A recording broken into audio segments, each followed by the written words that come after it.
Hi. So in this video, we will see two linear algebra questions that were asked in GATE CSE 2022. Right? So this is question number 53. In this, they are asking us to find all the valid eigenvectors among the given options. So whenever you have is or if you have s in bracket, you should be cautious and check if there are multiple answers that are correct. Right?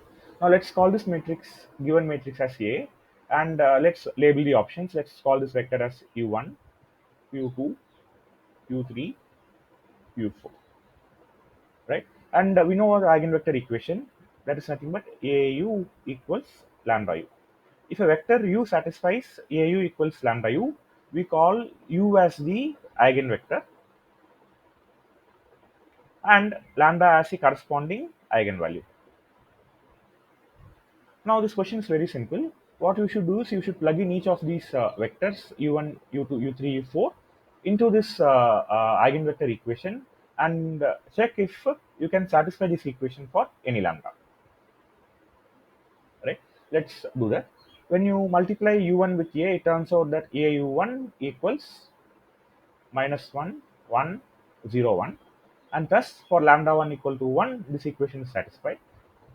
A is an answer. Similarly, when you multiply u2 with a, you get au2 equals minus 7, minus 5, 12, and 25. And we can see that for any lambda, for any lambda 2, we see that au2 is not equal to lambda 2, u2. Right? And thus we cannot satisfy eigenvector equation for vector u2, and thus B is not an answer. Now let's do the same activity for vector u3. When you multiply u3 with a, you get au3 equals minus 3, 0, 6, 6. Right? Now from this vector, we can factor a 3 outside and write this as 3 times minus 1, 0, 2, 2.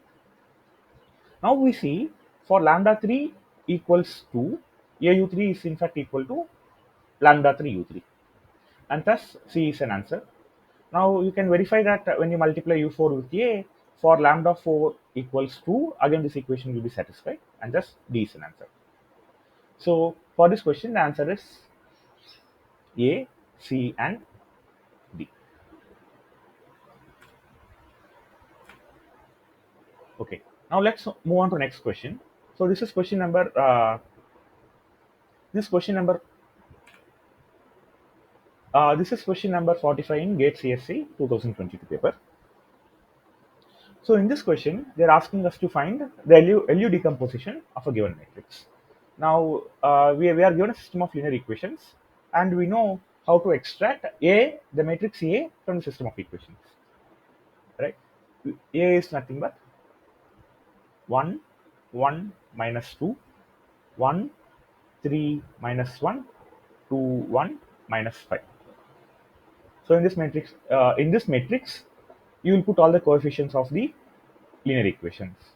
Now, it turns out that any square matrix, if A is n cross n, any square matrix can be represented as product of two n cross n matrices, which we call as L n cross n and U n cross n. So these matrices are called as lower triangular matrix and upper triangular matrix.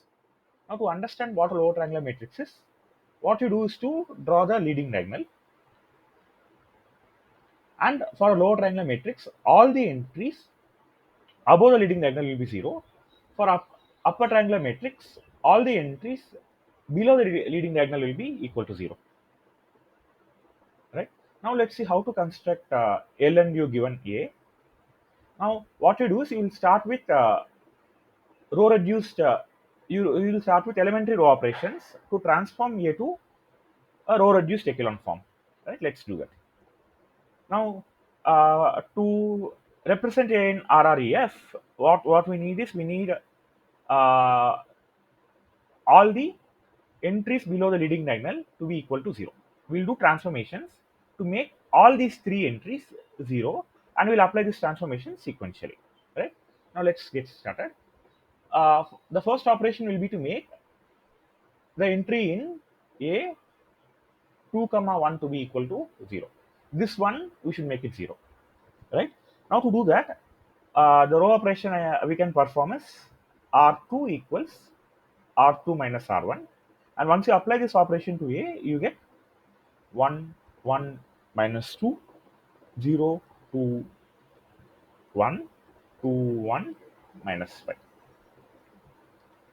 right? Now the second step we will do is to transform this entry to 0.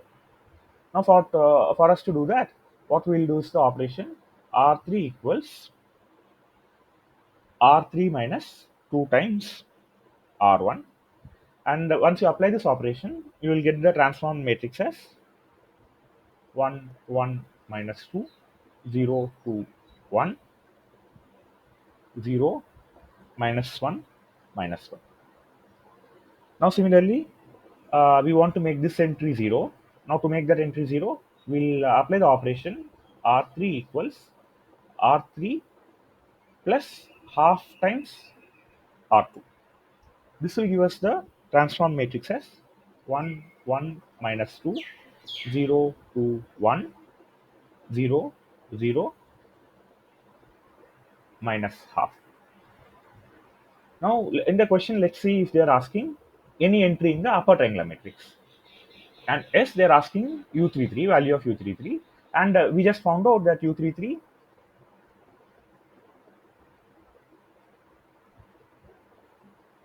equals minus half, right? And thus we can rule out the option B and option C. So B and C will not be an answer for us. Now we need to find which among the options A and D is a valid answer. Now to do that, we can either compute, you can solve the system of linear equations, find the solution x1, x2, x3, and get the value of x1 from the solution, right? If x1 equal to minus 1 or if x1 equal to 0. Now that is a easy process, and I will not be solving it that way. You can apply that solution also. But to understand the concept of constructing L and U matrices, I will take this matrix A and construct L and U for you. Okay. Now to do that, I'll let me go to the next slide, and I'll copy over the operations that we applied. Fine. So the first operation we applied was R2 equals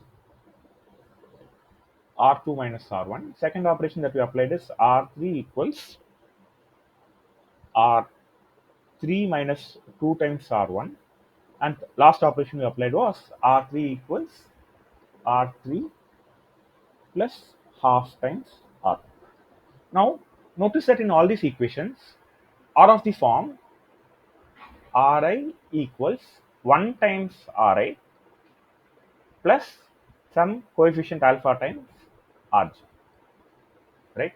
So to convert this to perform this LU decomposition, make sure that all the elementary row operations that you perform are in the format of 1 times Ri plus alpha times Rj. Now what do I mean by this? For instance, let's say take this last operation. What I did here was to make R3 equals R3 plus half times R2. I could have as well done R3 equals 2 times R3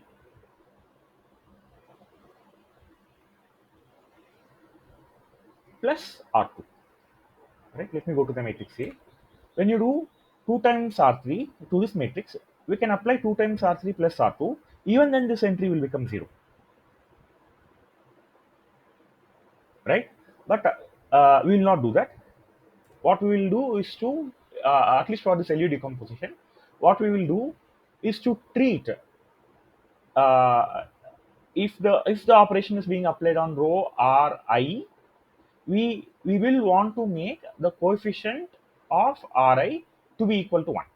This should be equal to 1, and you should adjust the equation accordingly. And that is why I chose R3 equals R3 plus half times R2, whereas you could have also chosen R3 equals 2 times R3 plus R2. Right? Now, once you have all the elementary row operations in this format, Ri equals 1 times Ri plus alpha times Rj. what you will do is to extract the entries I comma j from this equation, right? Now from the first equation, what is I comma j? I comma j is 2 comma 1. Here I comma j will be 3 comma 1. Here I comma j will be 3 comma 2. Once you extract I comma j, you also need to extract the coefficient alpha. Now what is alpha in the first equation? It is minus 1. Here it will be minus 2, and here it will be half. Now once you extract this coefficients alpha and the entries I comma j, constructing elementary row matrix representing the elementary row operation that you applied is very easy. Now let's so the first operation you applied, let's call it E1, elementary row operation E1, that is R2 equals R2 minus R1.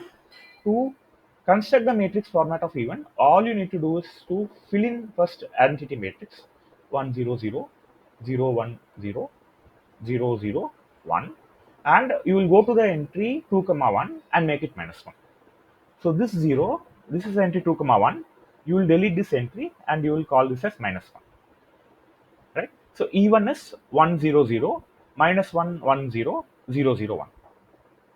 Now you take the matrix A, left multiply the element matrix representing the elementary row operation, that is perform this matrix multiplication E1 into A.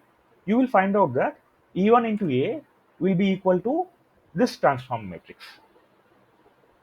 So essentially what we are doing is, we performed this elementary row operation R2 equals R2 minus R1 manually, but it turns out that you can perform this operation also as a matrix multiplication.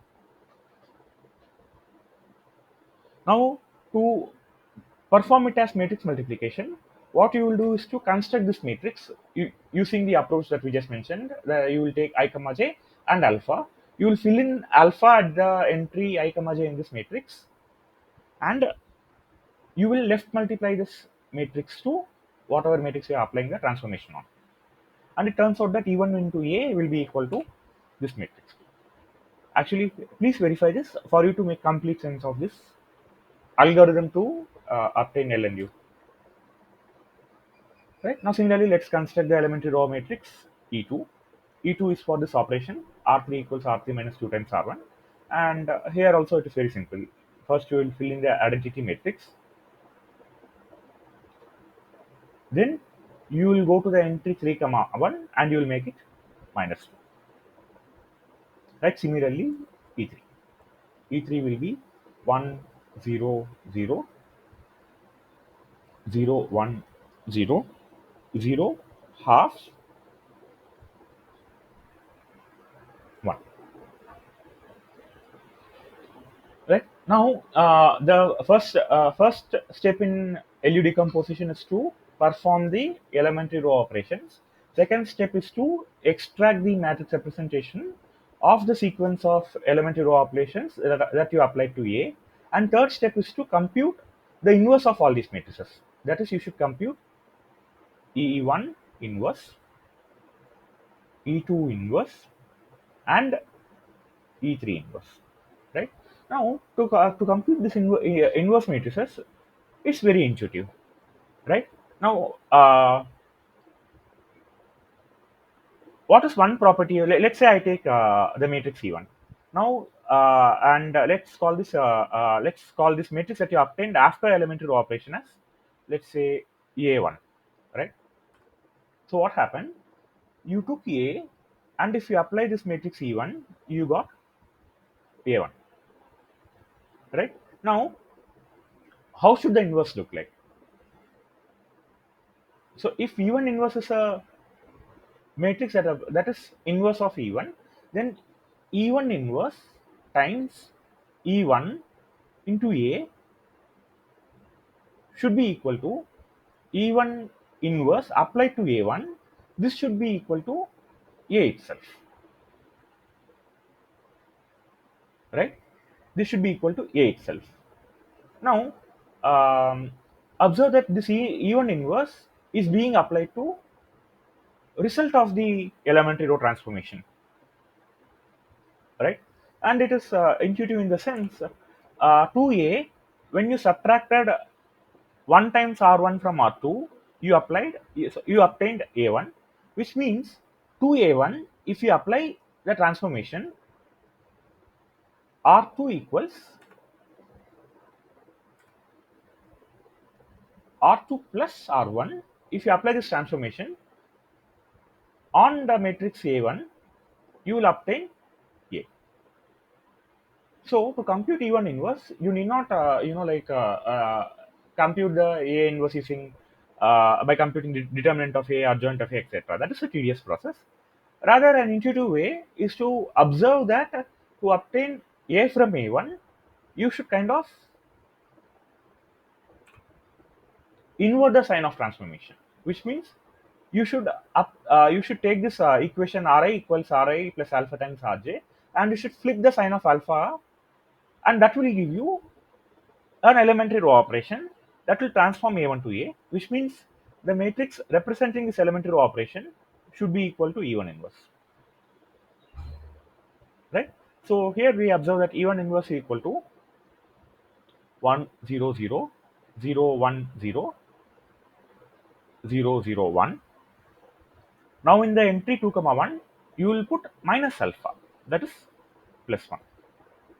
Similarly, E2 inverse equal to 1 0 0 0 1 0 plus 2 0 1, and E3 inverse will be equal to 1 0 0 0 1 0 0 minus half 1,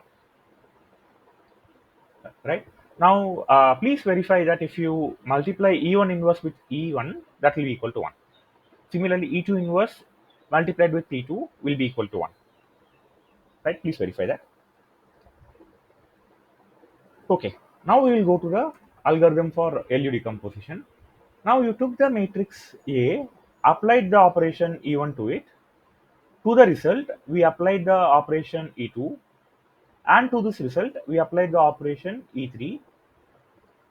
Once we did that, we got a upper triangular matrix, right? So in the final result, observe that the entries below the leading diagonal are all zero, and thus this matrix is a upper triangular matrix, right? We applied the transformation E1 followed by E2 followed by E3 to A and to obtain U. Now A can be represented as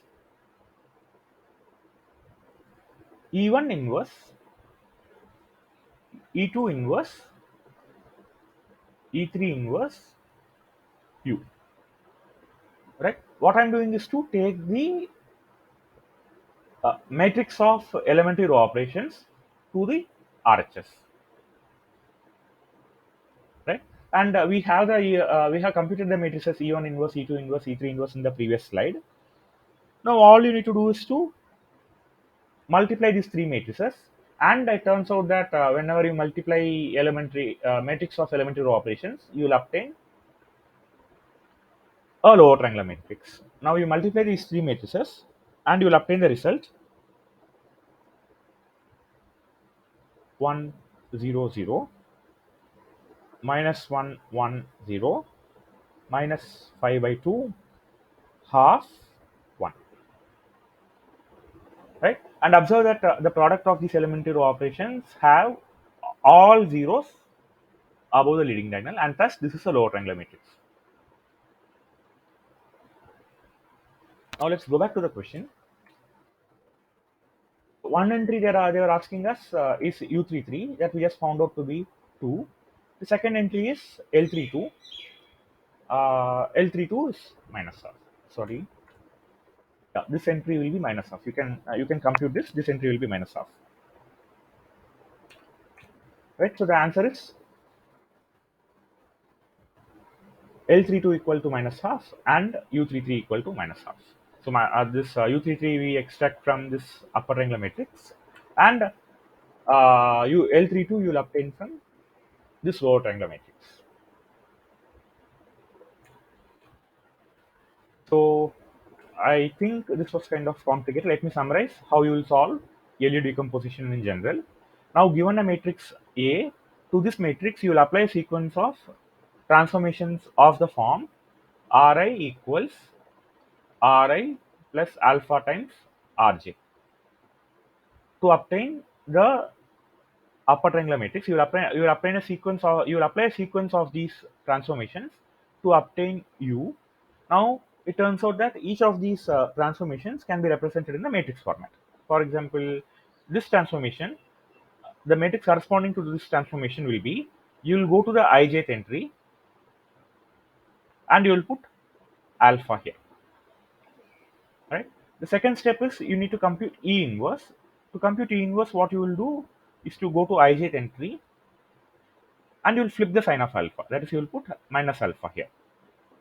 Then to obtain the lower triangular matrix, what you should do is to just compute the product of the inverse matrices in order.